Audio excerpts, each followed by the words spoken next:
بسم اللہ الرحمن الرحیم۔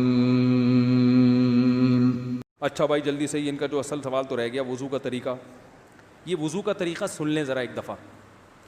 وضو تو سب کو ہی کرنا آتا ہے، لیکن جو صحیح پراپر سنت طریقہ ہے نا اس سے لوگ وضو نہیں کرتے. نماز کا طریقہ تو بڑا لمبا ہے، اب وہ تو پوری کر کے دکھانا پڑے گا نا، تو وہ پھر کسی اور وقت انشاءاللہ.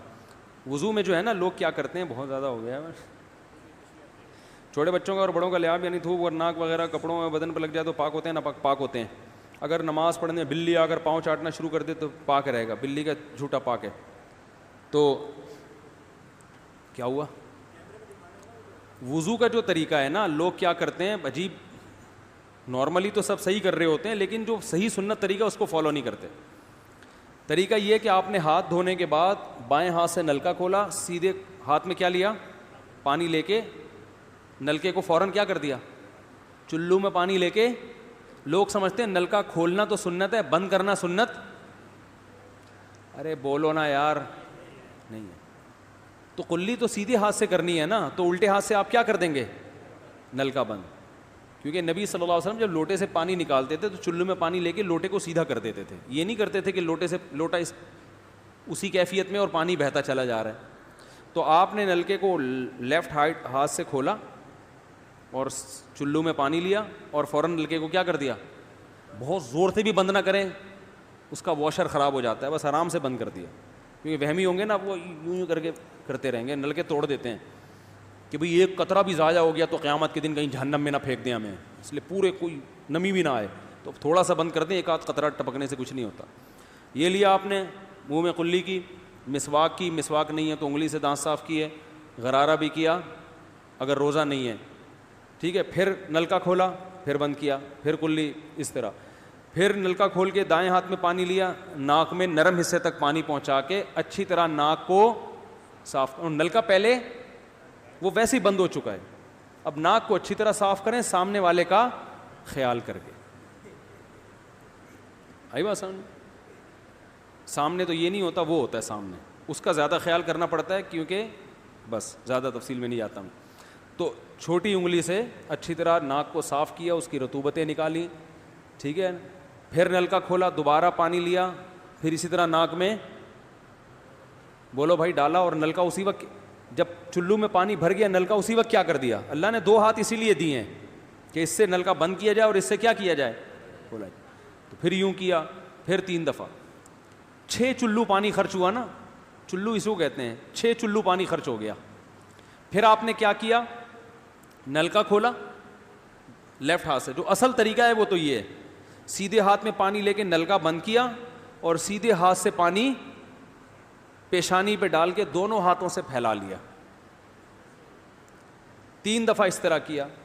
اس پہ عمل نہیں ہوتا تو پھر اتنا کر لو کہ دونوں ہاتھوں پہ کیا لے لو، نلکا کھول کے پانی لے کے پیشانی پہ ڈالو اور فوراً نلکا کیا کر دو، بند کر دو، اور پھر ہاتھوں سے اچھی طرح اس کو ملو. سمجھ میں نہیں آ رہی بات؟ تو یہ عمل کتنی دفعہ کیا، نلکا ہر دفعہ میں بند ہو رہا ہے.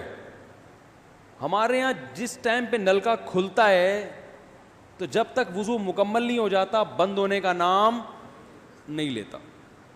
3 دفعہ آپ نے منہ اچھی طرح دھو لیا. داڑھی ہے تو اس میں کیا کر لیا، بڑی داڑھی ہے، میری داڑھی ایسی میں تو چلو سے پوری داڑھی دھو لیتا ہوں، چھوٹی سی داڑھی ہے تو داڑھی میں خلال کر لیا آپ نے. اس کے بعد آپ نے بازو کیسے دھونے ہیں، بازو دھونے کا بھی یہ طریقہ ہے. لیفٹ ہاتھ سے چلو میں پانی لیا، جب سیدھے ہاتھ میں پانی آئے گا تو یوں کیا. قرآن میں کیا ہے کہ قمتم الی الصلاۃ فاغسلوا وجوہکم وایدیکم الی المرافق، اپنے ہاتھوں کو کوہنیوں تک دھو. پتہ ہے دھونے کا عمل ہاتھ سے شروع ہوگا، ختم کہاں ہوگا، پانی یوں نہیں بہانا، اس طرح بہانا ہے پانی، یہاں سے یوں جائے. اور اس میں فائدہ یہ ہوتا ہے کہ بالوں کا جو رخ ہے نا نیچے کی طرف ہوتا ہے، جب پانی اپوزٹ سائڈ میں جاتا ہے تو اسکن اچھی طرح گیلی ہو جاتی ہے. سمجھ رہے ہو؟ تو آپ نے یوں لیا اور ہاتھ سے اچھی طرح ملا. اس کو ملنے پہ زیادہ زور لگانا ہے، ہم پانی پہ زیادہ زور لگا رہے ہوتے ہیں. پھر یہ بھی ہو سکتا ہے کہ دونوں ہاتھوں سے لو، دونوں ہاتھوں سے نلکا کھول کے دونوں ہاتھوں سے پانی لے کے، کیونکہ اس میں زیادہ پانی آ جاتا ہے تو پانی لے کے آپ نے لیفٹ ہاتھ کو بھی یوں کیا نا تاکہ یہ پانی بھی ادھر ٹرانسفر ہو اور یوں چلا جائے, اس طرح سے آپ نے دوسری دفعہ دھو لیا اور نل کا کیا کر دیا بند, پھر تیسری دفعہ بھی ایسا ہی کیا. یہ جو ہوتا ہے نا یوں یوں یوں یوں کر کے رگڑے لگا رہے ہیں نلکے کے نیچے ایسے, یہ نہیں ہوتا, یہ سنت طریقہ نہیں ہے. نبی جس برتن سے وضو کرتے تھے تو اس طرح چلو میں پانی لے کے اس طرح وضو کیا کرتے تھے, غسل اسی طرح ہو جاتا تھا. تو اب پھر لیفٹ میں بھی ایسے ہی ہے, لیفٹ میں پانی ڈالا اور سیدھے ہاتھ سے سہارا لے کے کیا کیا, دونوں ہاتھوں کا پانی ادھر آ جائے گا, ایک دفعہ دھل گیا. اچھی طرح مسئلے کونیوں تک پہنچ جاتا ہے اور پریکٹس کے بعد تو بہت اچھا ہو جاتا ہے. اس کے بعد آپ نے کیا کیا, سر کے بالوں کا مسا. سر کے بالوں میں جو یہ ہے یہ طریقہ کچھ بھی نہیں ہے, کہیں بھی ثابت نہیں ہے. سیدھا سیدھا آپ نے ہاتھ گیلے کیے, پیچھے لے گئے. ایک حدیث میں صرف یہاں تک آتا ہے, ایک حدیث میں واپس لانا بھی, تو دونوں طریقے ہیں مسا کے, صرف پیچھے لے جاؤ یا پیچھے لے جا کے پورے سر پہ ایسے ہاتھ پھیر لیا, کیا ہو گیا سر کا مسا. پھر انگلیوں کا, وہ کانوں کا, الاذنان من الراس, حدیث میں آتا ہے کان کس میں سے ہیں, سر میں سے. کیا مطلب, اس کے لیے نیا پانی لینے کی ضرورت نہیں ہے. کان کا مسا کیا اور کانوں کی لو کا مسا کیا. گردن کا مسا بہت اختلاف ہے اس میں, احناف کے ہاں سنت, احناف بھی نہیں کہتے, افضل ہے, بہتر ہے. سنت کے لیے جتنی مضبوط دلیل ہونی چاہیے وہ گردن کے مسا پہ نہیں ہے, اس لیے احناف کا بھی فتویٰ یہی ہے کہ بہتر ہے کر لو, سنت نہیں, زیادہ زیادہ اس کو مستحب کہا جائے گا. تو گردن کا مسا کر لیں تو بھی ٹھیک ہے, نہیں کریں بولو بھائی ٹھیک ہے. لیکن یہ جو یہاں کا مسا نہیں ہوتا, بعض لوگ پوری گردن کو یوں کر کے لا رہے ہوتے ہیں, ایسا نہیں ہے. تو گردن کا مسا یہ جو یہاں سے کیا جاتا ہے, یہ پچھلے جانب سے ہمارے حضرت اس کے قائل نہیں تھے, وہ کہتے تھے مسا جہاں بھی شریعت میں ملتا ہے یہاں سے ملتا ہے. تو ان کی رائے یہی تھی کہ اگر گردن کا مسا کرنا ہے تو گدی, گردن نہیں گدی کا مسا, تو یہاں سے کر لے. لیکن یہ کوئی نہ سنت مؤکدہ ہے نہ کوئی زیادہ تاکید ہے اس کی, کوئی کرے ٹھیک ہے, نہیں کرے تو بھی ٹھیک ہے.